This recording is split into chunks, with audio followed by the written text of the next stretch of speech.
Hello everyone, good morning. Namaskar, this is P. Solomon.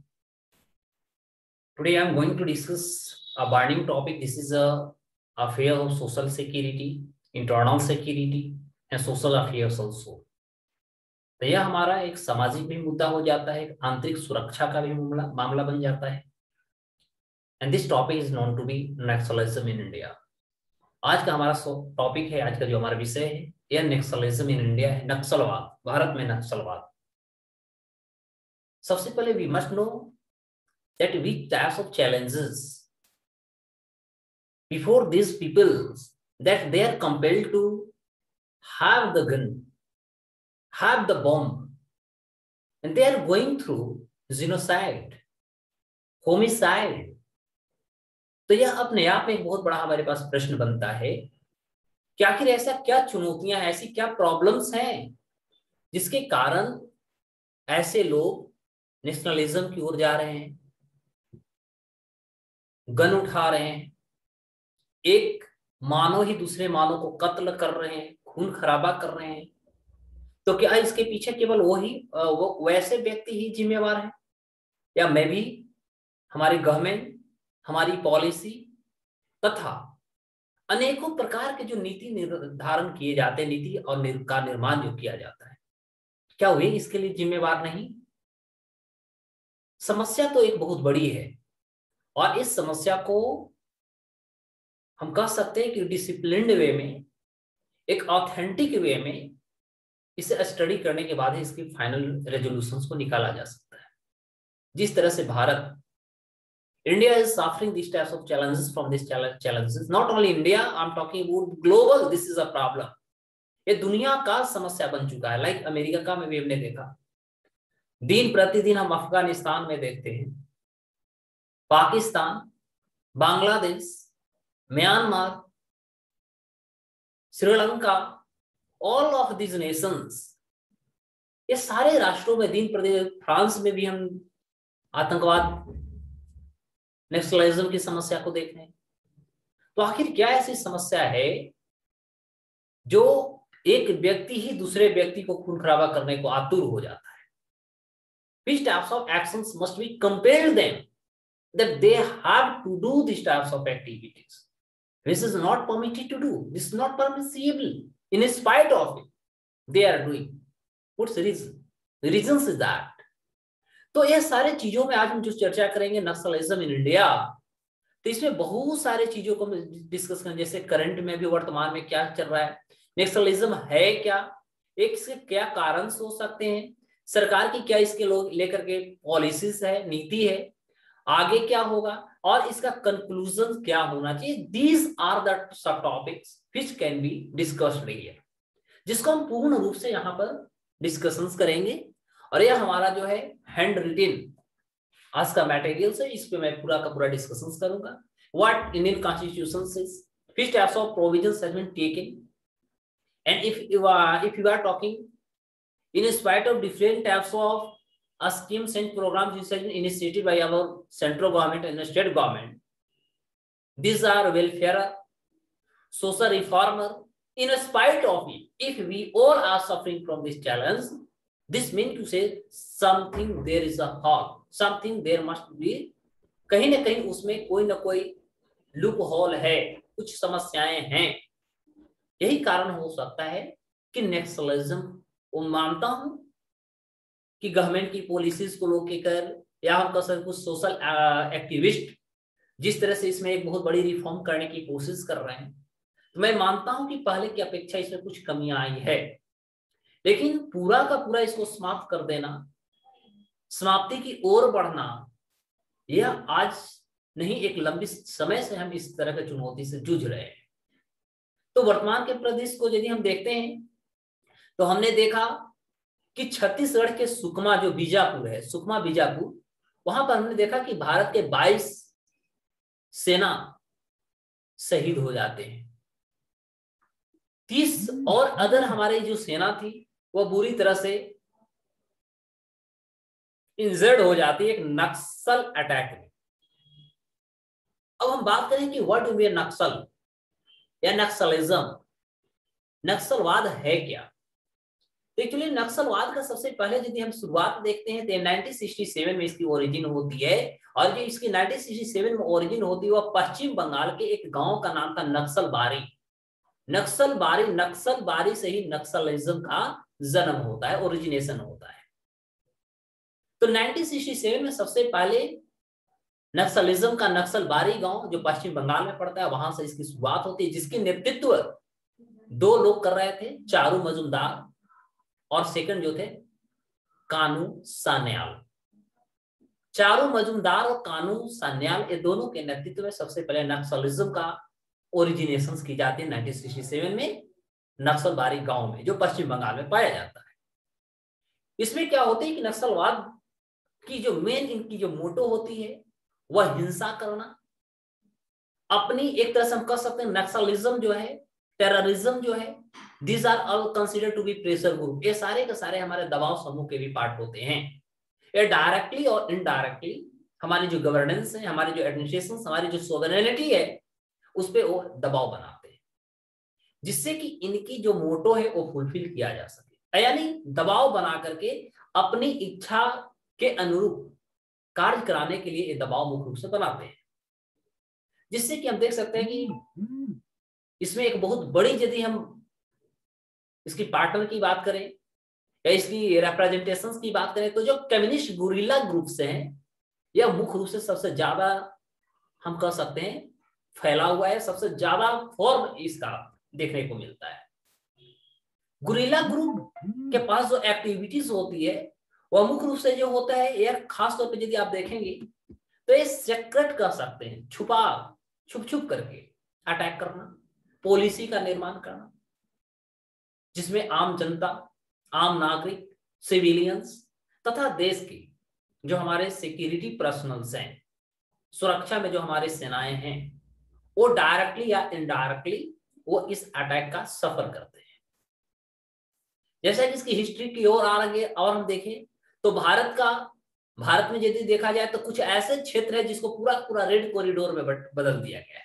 Red corridor mean to से ऐसे कुछ क्षेत्र हैं, ऐसे कुछ जिला है, कुछ ऐसे राज्य हैं जो कंप्लीटली अफेक्टेड बाय नक्सलिज्म, जो पूर्ण रूप से वो नक्सलिज्म के चपेट में आ चुके हैं, बहुत ज्यादा प्रभावित है।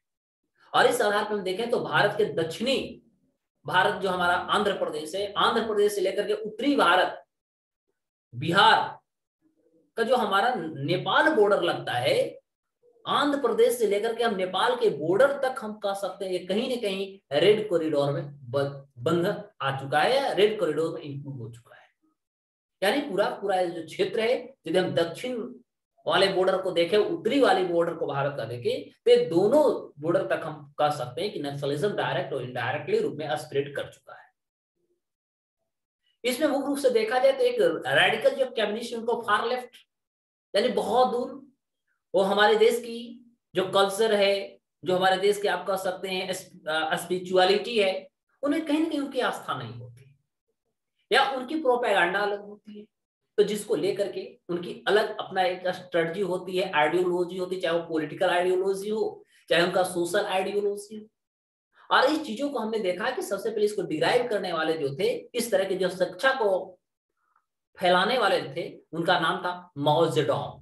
ध्यान दीजिएगा, उस व्यक्ति का क्या नाम था? माओ जेडोंग, जो एक लेफ्ट रेडिकल कम्युनिस्ट विचार के व्यक्ति थे। उन्होंने अपने इसको पॉलिटिकल आइडियोलॉजी में इसको पिरोने की कोशिश किया, इसको एक टीचिंग का रूप देने की कोशिश किया, जो एक चाइनीज रेवोल्यूशनरी लीडर के रूप में जाने जाते हैं, जिनका नाम था माओ जेडोंग। इसका जो कोर ऑब्जेक्टिव्स होता है नक्सलिज्म का, जिसका कह सकते हैं जो मुख्य इसका उद्देश्य होता है, वह होता है कि हम किसी भी ऐसे चीजों को स्टेब्लिश करें एक प्रेशर ग्रुप के रूप में, जहां पर मुख्य रूप से यदि हम माओ जेडोंग की देखें, जो इनकी पॉलिटिकल जो स्ट्रेटजी था, पॉलिटिकल जो आइडियोलॉजी थी, खासतौर पर लेफ्ट रेडिकल कम्युनिस्ट विचार को आगे बढ़ाने हेतु, तो इसमें इन्होंने कहा कि पीपल रेवोल्यूशनरी जो स्टेट्स थे, इसको इनको स्टैब्लिश करने का इनका मुख्य रूप से उद्देश्य था। यानी there was the main objective behind it to establish people's revolutionary state and advancement of the people's social, जिससे कि वो लोगों की सामाजिक, आर्थिक जो जीवन में अनेक प्रकार की जो चुनौतियां आती हैं, जो बैरियर्स होते हैं, प्रॉब्लम्स होते हैं, उसको दूर करना, एक क्लासलेस सोसाइटी का निर्माण करना, तथा जो हमारा आर्म रिवॉल्यूशन होता है उसके थ्रू समाज का बदलाव करना, क्लासलेस सोसाइटी का निर्माण करना, उनका इकोनॉमिक सोशल एक स्ट्रेटेजिकल स्टेबिलिटी का निर्माण करना, ये सारे के सारे जो चीजें थी, ये सारे चीज कहीं ना कहीं हम कह सकते हैं कि माओ जेडोंग के दिमाग का एक उपज था। और इस आधार पर उन्होंने सबसे पहले लेफ्ट रेडिकल कम्युनिस्ट विचार को लाया, जो एक पॉलिटिकल आइडियोलॉजी का रूप लेता है। फाइनली हम क्या देखते हैं, और इसकी जो कॉजेस है, मुख्य कॉजेस, इसकी जो मुख्य कारण है वो हम देख सकते हैं, displacement and forced evictions of tribals.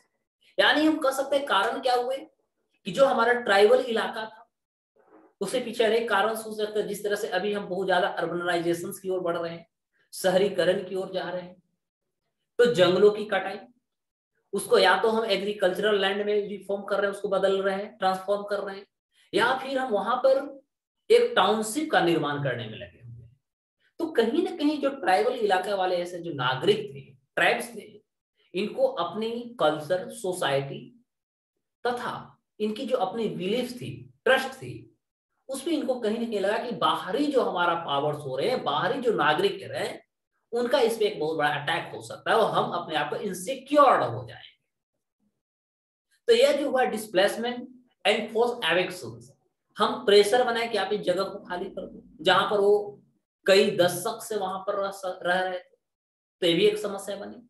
और इसमें हमने देखा कि बहुत बड़े जो लैंड थी उसको हमने एक्वायर कर दिया, एक्विजिशन कर लिया, जो कि एक पब्लिक पर्पस को लेकर के बनाया गया, बिना किसी अप्रोप्रिएट कंपेंसेशंस का या रिहेबिलिटेशंस का।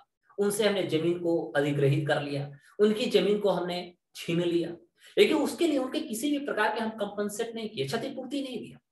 उनके लिए हम कहीं भी उनको जो रिहेबिलिटेशन होता है, या उनके लिए हम आवास का निर्माण करें, या उनकी जीवन यापन के लिए और किसी भी प्रकार का जो स्टेप्स होते हैं, actually we are unable to bestow them, provide them. So what the states, yeah, what the conditions can be occurred before that particular people, they, because they are suffering from different challenges like food, like living, like clothing, ये सारे के सारे एक basic जो needs होता है, basic needs कहीं ना कहीं उनके सामने एक चुनौती बन जाती है। और इस चुनौती को फुलफिल करने के लिए अब उनके पास कोई उपाय नहीं बचता, तो कुछ दूसरे रास्ते की ओर जाते हैं। तो सबसे पहला हुआ उनका डिस्प्लेसमेंट की समस्या। सेकंड जो होता होगा उनका इकोनॉमिक डेवलपमेंट की भी एक बहुत बड़ी चुनौती है। इकोनॉमिक डेवलपमेंट या हम कह सकते हैं सोर्स ऑफ इकोनॉमी उनके पास नहीं है, क्योंकि अभी हमने बताया उनके पास सोर्स ऑफ इनकम जो था वो था जंगल, पेड़ पौधे, और उसको आपने क्या किया, डिफॉरेस्ट कर दिया, एग्रीकल्चर लैंड में ट्रांसफर कर दिया, टाउनशिप का निर्माण कर दिए, तो वो जाएंगे कहाँ? वो पढ़े लिखे भी बहुत ज्यादा नहीं, उनकी अलग कल्चर, उनकी अलग लैंग्वेज, वो कहीं कंपनी में भी नहीं जा सकते, कंपनी में जाएंगे तो कोई उनको हायर भी नहीं करेगा। तो ये सारी जो चुनौतियां थी, ये चुनौतियां होने के कारण उनके पास इकोनॉमिक डेवलपमेंट का जो था एक लैकनेस देखने को मिला। पेट चलाना है, परिवार को चलाना है, जो हमारी बेसिक नीड्स है उसको फुलफिल करना है, ये चुनौतियां उनके सामने अभी भी बना हुआ है। तो इसमें हमने क्या देखा कि उनका खासतौर पर जो ट्रेडिशनल जो ऑक्यूपेशन था उसको उन्होंने डिस्ट्रैक्ट करना चालू किया, और इस तरह से जो उनको अल्टरनेटिव एक वर्क मिलना चाहिए था, एक ऑप्शनल जो उनको कार्य मिलना चाहिए था, वो उनको फुलफिल नहीं हुआ। इस तरह के उनको अपॉर्चुनिटी प्रोवाइड नहीं हुए। तो इससे जब वंचित हो जाते हैं, अपने ट्रेडिशनल राइट से जब वो वंचित हो जाते हैं, तो वो अपने सामान, जो उनकी प्रॉपर्टी का रिसोर्सेज है, जो उनका फॉरेस्ट है, उसे सेफ प्रोटेक्ट करने के लिए तथा अपने इनकम तथा अपने लिवलीहुड को चलाने के लिए वो कोई दूसरे स्टेप्स उठाते हैं, या दूसरे हम कह सकते हैं कदम को उठाते हैं।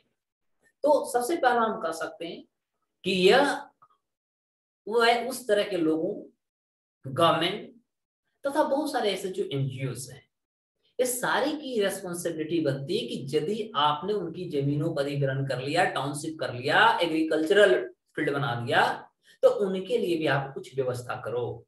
नहीं करेंगे तो चुनौतियां होंगे, क्योंकि बेसिक नीड्स को फुलफिल करना है। सोशल एक्सक्लूजन भी उनके सामने है। सोशल एक्सक्लूजन में क्या होता है कि सबसे ज्यादा उनके पास अशिक्षा है, शिक्षित लोग नहीं है, इलिटरेसी की रेट सबसे ज्यादा है। उनके पास एमएमआर की बहुत बड़ी समस्या है। एमएमआर का मतलब होता है मैटरनल मोर्टालिटी रेट, मातृ मृत्यु दर। आईएमआर की मात्रा सबसे ज्यादा है, इन्फेंट मोर्टालिटी रेट, शिशु मृत्यु दर। साथ ही साथ उनके पास एक अच्छी जो एजुकेशन होनी चाहिए उनकी, उसकी कमी है, यानी बेटर एजुकेशन उनके पास नहीं है, हेल्थ फैसिलिटीज उनके पास नहीं है, तथा जो भिन्न भिन्न प्रकार के हम कह सकते हैं सोशल लॉज होते हैं उसको एक पूर्ण रूप से वहां पर इंप्लीमेंट नहीं किया, एकदम पुअरली हम कह सकते हैं इंप्लीमेंटेशन है ट्राइबल इलाका में। तो ये सारे चीजों से कहीं ना कहीं सेटिस्फाई नहीं, गवर्नमेंट की पॉलिसी से सेटिस्फाई नहीं है, वेलफेयर स्कीम से सेटिस्फाई नहीं। तो ये चुनौतियां अभी भी उनके लिए बनी हुई है। उनके साथ हम कह सकते हैं पुअर गवर्नेंस, उनके साथ बहुत अच्छा शासन प्रशासन न होना। Like that if you are talking about the corruption and non provisions of essential public services, तो करप्शन जिस तरह से पूरे सेक्टर्स में भरी हुई है, आपने कुछ दिन पहले भी देखा होगा एमनेस्टी इंटरनेशनल का जो करप्शन रिपोर्ट आया था एशिया में, तो एशिया में India got the first rank in corruption. और specially there were two sectors, there were two what we can branches of our country got the first and second. पहला हमारा police academy of police department थी, और second concern department. Concern department mean to say suppose है आपको कोई काम कराने हो, आपने किसी को अच्छा जाओ जाओ वहां पर ब्लॉक में मेरा अपना आदमी है, राइट। तो रियल एक जो वे एक प्रोसीडिंग से होना चाहिए था, प्रोसीडिंग्स नहीं कराना आपने, on the base of contact you have done this activity, but what must be done as per the rules. What rules is that we must go through the proceedings, हमें proceeding के अनुसार चलना चाहिए था, लेकिन हमने इस प्रोसीडिंग को पूरा नहीं किया, तो यह एक समस्या बन जाती है। तो corruption and non provision of essential public services, जो आम जनता की एक सेवा के लिए एक जरूरत चीज है उसे मुहैया नहीं करा। लाइक फ्रॉम टॉकिंग अबाउट जो हमारा पब्लिक डिस्ट्रीब्यूशन जो सिस्टम भारत में डेवलप किए गए हैं, तो वहां पर जो जन वितरण प्रणाली है वहां पर जिनको मिलना चाहिए, those who are eligible and eligibility, in spite of it he or she does not get from that, because there is also a pressure which has been given या taken initiated by कुछ leaders का है, कुछ आप कह सकते हैं brokers का है, कुछ और लोगों का है, तो उनकी एक दबदबा होती है, तो जिसके कारण ऐसे लोगों को जो एक मिलना चाहिए वो कंप्लीट नहीं मिल पाता, वो अपने आप इनकम्पिटेंट महसूस करते हैं। इल ट्रेंड मीन टू से वो बहुत ज्यादा ट्रेंड नहीं है, चाहे वो फिजिकली हम बात करें, चाहे इकोनॉमिकली बात करें या एजुकेशनली बात करें। पुअरली मोटिवेटेड, उनको अभी मोटिवेट भी हम नहीं कर पाए। Public personals and mostly absent from their class of the posting, तो ज्यादातर भिन्न भिन्न प्रकार के जो हम कह सकते हैं गवर्नमेंट के द्वारा जो इनिशिएटिव्स लिए जाते हैं उनसे भी वो अवगत नहीं हो पाते। तो ये सारी चुनौतियां हैं, उसके पीछे रीजंस है कि हम एक सही वे में उस गवर्नेंस को, गवर्नमेंट की जो पॉलिसीज है उसको हम उनके तक पहुंचाने की कोशिश ही नहीं किया। फैक्ट इज दैट जाते हैं 5-10 वहां के जो नेम एंड फेम रिप्रेजेंटेटिव्स होते हैं उनके बीच में हम डायलॉग कर लेते हैं, संगोष्ठी कर लेते हैं, उनको बता के आ जाते हैं, लेकिन रियल जो वैसे व्यक्ति जो इसके लायक है, जिनको ये चीज मिलना चाहिए, प्रॉफिट मिलना चाहिए, उनके बीच तो मैटर ही नहीं जाती, वो तो इससे अवेयर ही नहीं हुए, तो क्या होगा, व्हाट हैपेंड, यही होगा जो अभी हो रहा है। आगे हम देख सकते हैं लैक ऑफ पॉलिटिकल रिप्रेजेंटेशन, सबसे बड़ी समस्या है हमारा और राजनीतिक रिप्रेजेंटेशन का। इसमें उनकी बहुत ज्यादा सहभागिता नहीं है, उनकी बहुत ज्यादा रिप्रेजेंटेटिव नहीं है। तो negligible representation of the tribal in legislation, यदि हम देखें चाहे हमारा केंद्र का विधेयक क्या हो, यानी संसद हो, लोकसभा और राज्यसभा, हम राज्य की बात करते हैं, ये दोनों जगह यदि आप देखते हैं तो ट्राइबल इलाका के लोग हैं, जो ट्राइबल हैं, जनजाति हैं, इनकी रिप्रेजेंटेशन एकदम नगण्य है, न के बराबर है, जिसके कारण वो देश की एडमिनिस्ट्रेशन को नहीं समझ पाते, पॉलिटी को नहीं समझ पाते, अपने अधिकार को नहीं जान पाते। तो अधिकार मतलब हम कह सकते हैं कि जो हमारा फंडामेंटल राइट्स हुए, जो हमारे फंडामेंटल ड्यूटीज हुए, तथा जो हमारे डीपीएसपी का जो पार्ट्स हुए, ये सारे चीजों को कहीं ना कहीं जानने में असमर्थ हो जाते हैं। और लास्ट हम देख सकते हैं इसमें पेशा का मतलब क्या होता है, पंचायत के नाम आपने सुना होगा, ठीक है। तो पंचायत में हमने देखा था कि 1992 में 1992 में, ठीक है, सबसे पहले 73वां संविधान संशोधन हुआ और 73वां संविधान संशोधन करके जो बलवंत राय मेहता कमेटी की जो रिकमेंडेशन थी दैट थ्री टायर हमारा पंचायती राज होगा, तो उसमें हमने देखा कि उसी समय 1992 में ही पंचायती राज के साथ ही पेशा एक्ट भी लाया गया था। पेशा का मतलब होता है panchayat extension to scheduled areas, panchayat extension to scheduled areas act 1996। तो पेशा एक्ट 1996 में 1996 में लाया गया। ये क्या था 1996 में इसको लाया गया, इसके पीछे रीजन, तो ये जो इनेक्ट की गई थी वो पार्लियामेंट ऑफ इंडिया के द्वारा किया गया, गवर्नमेंट ऑफ इंडिया के द्वारा की गई, यानी भारत सरकार के द्वारा सबसे पहले इस विधेयक को इनेक्ट किया गया, लाया गया, सुधार की गई। और इसके पीछे रीजन था कि जो हमारी सेल्फ गवर्नेंस होती है, लोकल सेल्फ जो गवर्नेंस होती है, इसको हम क्या करेंगे, इंश्योर करेंगे। हम आपको आश्वस्त करता हूं कि आपकी जो ट्रेडिशनल जो एक्टिविटीज है, यानी ट्रेडिशनल काम का ट्रेडिशनल जो आपके ग्राम सभा है उसके द्वारा आप एडमिनिस्ट्रेट करेंगे for the people living in the scheduled areas of India, यानी भारत के जितने भी हमारा जनजातीय क्षेत्र है वहां पर आपको एक ट्रेडिशनली जो आपका ग्राम सभा चल रहा है, ग्राम सभा के द्वारा आपको एडमिनिस्ट्रेट किया जाएगा।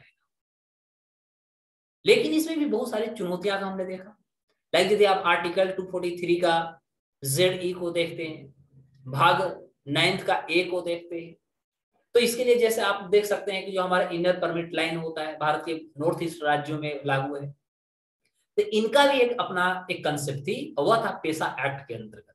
तो 1996 में जब इसको लाई गई तो पेशा एक्ट भी यही था कि उनका जो एक ट्रेडिशनल जो कल्चर है, उनका जो एक सिविलाइजेशन है, उसमें हम किसी भी प्रकार का छेड़छाड़ नहीं करेंगे। बट गवर्नमेंट ने ऐसा नहीं किया। लाइक जो हमने देखा कि भारत के नॉर्थ ईस्ट राज्यों में इनर परमिट लाइन जो लागू की गई है, उस तरह से इनके लिए भी इनका भी कुछ इस तरह के डिमांड था और इस डिमांड को कहीं ना कहीं फुलफिल नहीं की गई। तो यह भी एक रीजन सा होगा, क्योंकि हम देख सकते हैं कि पेशा जो है इम्प्लीमेंट नहीं हुआ है इस क्षेत्रों में। तो इनको अपने आप से अंदर से कहीं ना कहीं डर बना हुआ है कि हमारी जो कल्चर है, हमारी जो सोसाइटी है, हमारी जो लैंग्वेज है, इस पे बाहरी अटैक हो सकता है। तो यह एक इनके लिए चुनौती बना हुआ, जिसके कारण इन्होंने इस तरह की चीजों को समय समय पर आप कह सकते हैं कि प्रेशर ग्रुप का काम करना चालू कर देते हैं। अब प्रश्न होता है कि सरकार की क्या पॉलिसी है, गवर्नमेंट ने क्या इसके लिए इनिशिएटिव्स कर रहा है। तो गवर्नमेंट ने 4 प्रोलॉन्ग स्ट्रेटजी को अडॉप्ट किया है, यानी 4 आप कह सकते हैं ट्रू या कह सकते हैं डिसिप्लिन स्ट्रेटजी को इन्होंने अपने गाइडलाइन में लाई है, जिसके द्वारा हम कह सकते हैं नक्सलिज्म को डील किया जा सकता है, नक्सलिज्म से निपटा जा सकता है। इसमें सबसे पहला हम देखते हैं कि जो हमारा सिक्योरिटी फ्रंट जो रिलेटेड जो मैटर है, security front related matters and related interventions, इसमें क्या होगा, सर्जिकल स्ट्राइक हम कराते हैं बेस्ड ऑन इंटेलिजेंस, जो हमारे देश के इंटेलिजेंस ब्यूरो है जैसे IB, रॉ, तो इनके द्वारा जो भी हमें गुप्त सूचना मिलती है उस आधार पे हम करते हैं, सर्जिकल स्ट्राइक कर देते हैं, जैसा कि आपने सुना पाकिस्तान पे हमने किया, फिर म्यांमार में भारतीय सेना ने किया, तो हमने सर्जिकल स्ट्राइक कर दिया, जिससे कि जो नक्सल के जो नेता हैं, जो नेतृत्व कर रहे हैं, उनको हम इस तरह की चीजों से इस लाइन से हटा सके, एलिमिनेट कर सके, पहली बात। दूसरी बात, भारत की जो हमारा कोबरा कमांडो है, ये कोबरा कमांडो को मुख्य रूप से स्पेशलाइज्ड एक यूनिट्स के रूप में इसको डेवलप की गई है CRPF के अंतर्गत। और CRPF जो सेंट्रल रिजर्व पुलिस फोर्स जो है, इसकी प्रोफिशिएंस के आधार पर इसको एक हम कह सकते हैं ऐसे यूनिट के रूप में लाया गया है जो कि नक्सलिज्म का जो एक गुरिल्ला जो उनकी कंसेप्ट है, इस गुरिल्ला टैक्टिक्स को तोड़े, गुरिल्ला जो उनकी टैक्टिक्स है उसको एक चैलेंज दे सके, उन्हीं की गुरिल्ला पर ही खासतौर पे कोबरा कमांडो जो है अटैक कर देते हैं, जिससे कि क्या होता है, इनको अनेक प्रकार के जैसे जंगल वारफेयर जो होता है इसको डिप्लॉयड कर देना, उनकी स्ट्रेटेजिकल प्रोग्राम को तहस नहस कर देना। आगे देखते हैं डेवलपमेंट रिलेटेड इंटरवेंशन को लेकर के उनको क्या डेवलपमेंटल हम एक्टिविटीज को कर रहे हैं। तो इसमें क्या है कि गवर्नमेंट ने कुछ वेलफेयर स्कीम्स को लॉन्च किए, जैसा कि वन बंधु कल्याण योजना, आपने नाम सुना होगा, वन बंधु Kalyan Yojana government of India ने स्टार्ट की है, यह एक वेलफेयर स्कीम है। लोक कल्याणकारी स्कीम्स है, इसको लॉन्च की गई है। और इसमें खास तौर पे जो हमारा इंटीग्रल जो एक्शंस प्लान होता है उसको हमने अडॉप्ट किया है, जिसमें लगभग 82 नक्सल अफेक्टेड जो ट्राइबल्स इलाका है तथा बैकवर्ड जो हमारा डिस्ट्रिक्ट्स हैं, ये सारे को हम इसमें क्या कर दें, इंक्लूड कर दिए। यानी गवर्नमेंट ऑफ इंडिया ने इस तरह से एक्शंस ली है और इस एक्शंस के आधार पर कह सकते हैं कि भारत के जो 82 नक्सल अफेक्टेड ट्राइबल्स तथा बैकवर्ड जो डिस्ट्रिक्ट्स हैं उनको वन बंधु कल्याण योजना के स्कीम के अंतर्गत उनको लाई गई है। यह एक इंटीग्रेटेड एक्शंस प्लान है जिसके अंतर्गत उनको भिन्न भिन्न प्रकार के, जैसा कि यदि कोई मूल समाज की ओर रिटर्न होना चाहता है, नक्सलवाद को छोड़ करके एक समाज की ओर आना चाहता है, तो गवर्नमेंट ने उनके लिए कुछ कर सकते चैलेंज भी रखा है। उनके लिए लाभकारी कुछ स्कीम्स भी लाए गए, जैसे उनका घर का निर्माण कर देना, उनके बच्चों को पढ़ाई लिखाई का खर्च सरकार उठाती है, हेल्थ इंश्योरेंस करा देना, ठीक है, वो व्यक्ति को रोजगार मुहैया कराना। तो these are the initiatives and social and welfare activities schemes which have been launched by government of India.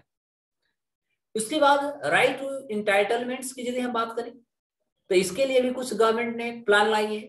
तो rights and entitlements of forest जो ड्वेलर्स हैं उनको रिकॉग्नाइज किया जाएगा, और वो किस किया जाएगा, फॉरेस्ट राइट एक्ट 2006 के अंतर्गत। ये चीजों को आप याद रखिएगा।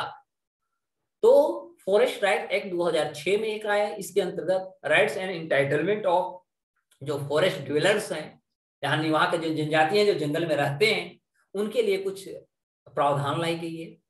पंचायत, जिसको हमने पेशा देखा, panchayat extension to the scheduled areas और प्रॉपर जो कंपनसेशन होते हैं उनके लैंड एक्विजिशन को लेकर के गवर्नमेंट ने कहा कि ठीक है आपको भी दिया जाएगा, लेकिन आप मूल समाज की ओर रिटर्न होने की कोशिश तो करें। बेटर पब्लिक परसेप्शन मैनेजमेंट की बहुत ज्यादा जरूरत है, क्योंकि पब्लिक परसेप्शन मैनेजमेंट जब तक हम नहीं करेंगे तब तक इस तरह की चुनौतियों से हम नहीं बच सकते।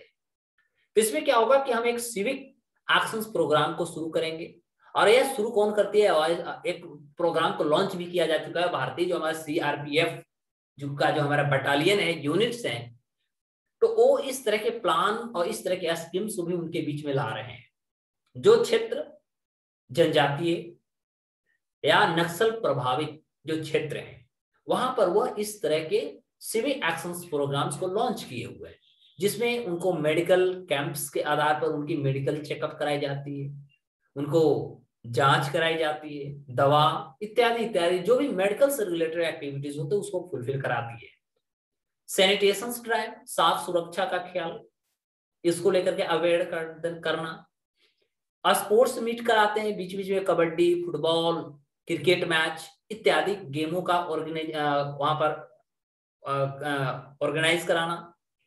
Distribution of study materials to the children, उनके बच्चों के बीच में पढ़ाई लिखाई से चीज, कलम कॉपी किताब इत्यादि चीजों का डिस्ट्रीब्यूशन करना, ये सारे सीआरपीएफ के जवान के द्वारा तथा उनकी यूनिट्स के द्वारा कराई जा रही है, जिससे कि उनमें एक पॉजिटिव कर सकते हैं एम्पावरमेंट आ सके, और जिससे कि एक हमारे जो एक डिसिप्लिन समाज है, सोसाइटी है, उससे वो जुड़ सके। आगे का जो स्टेप्स होगी गवर्नमेंट क्या ले सकती है, तो अभी गवर्नमेंट को जरूरत है कि वह एक इनोवेटिव सॉल्यूशन ढूंढे। इनोवेटिव का मतलब होता है कि न्यू आइडिया के साथ आए, जिस आइडिया में वो सारे के सारे अट्रैक्ट हो जाए। लाइक लोकेटिंग आर्म ग्रुप्स, जैसा कि आपने सुना होगा कि जम्मू कश्मीर में भारतीय सेना जम्मू कश्मीर लोकल वहां के बच्चों को सेना में भर्ती कराई। Is it okay? जो कि हमने देखा कि वहां के जो सेपैरिस्ट थे यानी अलगाववाद थे, उन्होंने उस बच्चे पे लगाम भी लगाया, रोक भी लगाई। इन स्पाइट ऑफ इट हमने देखा कि वहां के बच्चे भाग भाग करके, लुक छिप कर करके सेना में अपना सेवा देने के लिए तत्पर थे, एगर थे। तो इस तरह के चीजों को स्टेब्लिश करना in the thick forest of the Naxalism affected regions, तो जो पूर्ण रूप से इस तरह के क्षेत्रों में या प्रभावित जो क्षेत्र है, गवर्नमेंट इस तरह के इनोवेटिव स्कीम्स को लॉन्च करे, इनोवेटिव सॉल्यूशंस को लाए। वो बंदूक उठाते हैं, वो लोगों को मारते हैं, तो चलो आपको उस तरह के हम इनिशिएटिव्स में लाते हैं। आपको आपके लिए कुछ हम क्राइटेरिया को कम करेंगे, कुछ हम आपके लिए लिबरल बनेंगे। उस सेना बनाने के लिए जो हमारे पास एक पैरामीटर्स, उस पैरामीटर से थोड़ा सा हम आपके लिए नीचे हैं, जिससे कि आप इंपावर्ड हो सके, देश की संप्रभुता को समझ सकते हैं। दूसरी बात कि लोकल पुलिस को यह बात पता होती है कि वहां की जो टोपोग्राफी है और वहां की जो लैंग्वेज है उस क्षेत्र का वो क्या होता है। बाहर से मान लिया जैसे ना, जैसे छत्तीसगढ़ की बात है, उनकी क्या भाषा है, चल जाएगा बिहार वाला, तो उनको क्या पता है कि उनकी टोपोग्राफी एंड लैंग्वेज क्या है, तो ये तो समस्या हो जाएगी क्षेत्र का। तो इसमें भी एक बहुत बड़ा हमका सा इंटरवेंशन की समस्या बन जाती है। तो it can fight Naxalism better than arm forces. तो इसमें क्या होता है कि सेना जो हमारी आर्म फोर्सेज है उससे ज्यादा अच्छा होगा कि वहां रीजनल जो कर सकते हैं, लोकल जो पुलिस होते हैं वो उनके साथ एक अच्छे बिहेव कर सकते हैं और इस तरह से नक्सलिज्म से वो बहुत बेहतर तरह से लड़ सकते हैं तथा उनको एक सही वे में लाने की कोशिश कर सकते हैं, अट्रैक्ट करेंगे। गवर्नमेंट को जरूरत है कि वो दो चीजों को सबसे ज्यादा इंश्योर कर दे, आश्वस्त उनको करे, security of peace loving people, कि वहां पर हर समाज में और हर दल में दो प्रकार के व्यक्ति होते हैं, एक बहुत ज्यादा एक्साइटेड होते हैं और एक लिबरल होते हैं। तो वैसे व्यक्ति को सिलेक्शन करना तथा उनसे वार्तालाप करना, कन्वर्सेशन करना, डिस्कशन करना और उनके डिमांड को जानना, उनकी बेसिक चीजें क्या है, उन सारी चीजों को जानना, जिससे कि हम कह सकते हैं कि उनका भी डेवलपमेंट हो, लोगों का डेवलपमेंट हो तथा नक्सलिज्म अफेक्टेड जो रीजन्स है ये धीरे धीरे धीरे धीरे क्या होगा, समाप्ति की कगार पर चल जाए। और स्टेट गवर्नमेंट्स की जरूरत है कि वह समझ सके कि नक्सलिज्म है क्या, कि उनकी समस्या क्या है, प्रॉब्लम्स क्या है कि वो नक्सलिज्म की ओर जा रहे हैं, वो चीजों को स्टडी करे। इसके लिए कमिटी बनाए, काउंसिल्स का निर्माण करे, स्टडी ग्रुप का निर्माण करे, वो जाने कि आखिर क्या समस्याएं हैं, क्या चुनौतियां हैं, क्या मैं करने में इनसे फुलफिल नहीं कर रहा हूं जो कि इस तरह के काम कर रहे हैं, हमें ही चुनौती दे रहे हैं। ये चीजों को स्टडी करने की विषय है। And also they can tackle it effectively, तभी जाकर के हम बहुत इसको प्रभावित ढंग से नियंत्रण कर सकते हैं। They can take help from central government if required. यदि राज्य सरकार को ऐसा महसूस होता है कि हम इस चीजों को करने में असमर्थ हो सकते हैं, फेल हो सकते हैं, तो वैसे परिस्थिति में वह केंद्र सरकार से सहायता मांग सकता है, करेगी, केंद्र सरकार उनकी मदद करेगी। नक्सलिज्म से लड़ने के लिए हमारी भारत सरकार बहुत सारे काम कर रही है, उनको समाज के साथ जोड़ने के भी बहुत सारे कार्य कर रही है। तो यदि राज्य सरकार ऐसा कार्य करे, स्टेप्स ले, इनिशिएटिव्स करे, तो नो डाउट सेंट्रल गवर्नमेंट उनको बूस्टअप करेगी, मदद करेगी। और अंततः हम कह सकते हैं कि नक्सलिज्म जो है, अभी तो हम कह सकते हैं कि दिन प्रतिदिन डिक्लाइन हो रहा है, कम हो रहा है। And now they are confined to only 5% from earlier to 10 states. पहले भारत के 10 राज्य नक्सलिज्म से सबसे ज्यादा प्रभावित थे, लेकिन अभी वर्तमान में देखा जाए तो भारत का ये डेटा गिर करके 10 राज्य से घट करके 5 राज्य पर आ चुका है। अभी हमें जरूरत है कि उनकी जो सोशल और इकोनॉमिक जो चेंजेस बहुत तेजी से हो रहे हैं उस पर हम ध्यान दें, तथा और भिन्न भिन्न प्रकार की जो उनकी ग्रोथ करने के लिए जो इनिशिएटिव्स हो सके, स्टेप्स हो सके, उसको हम उठाएं, जिससे कि उनकी सैक्रिफाइस ऑफ द ग्रोथ और उनकी जो डिमांड है वे सारे चीजों को हम फुलफिल करने में समर्थ हो सके। तो all of actually what I discuss here, all about Naxalism in India. तो ये सारे this are the activities, this are the steps which must be taken by the government, initiated by the government, and I think so if these all the steps if taken, this will be a part of empowerment to the Naxal, and they can come to the disciplined society and to the sovereignty of our nations. वो आराम से हमारे देश के जो भी गतिविधि है, हम कह सकते हैं देश की जो हमारी डिमांड है, मांग है, उसके साथ वो जुड़ेंगे। तो मुझे लगता है actually I discussed in a brief all about it. This topic is very important for you all, for PT and men's also, and we will see in the next video. फिर हम मिलते हैं आपसे एक नए वीडियो के साथ। तब तक के लिए जय हिंद, नमस्कार,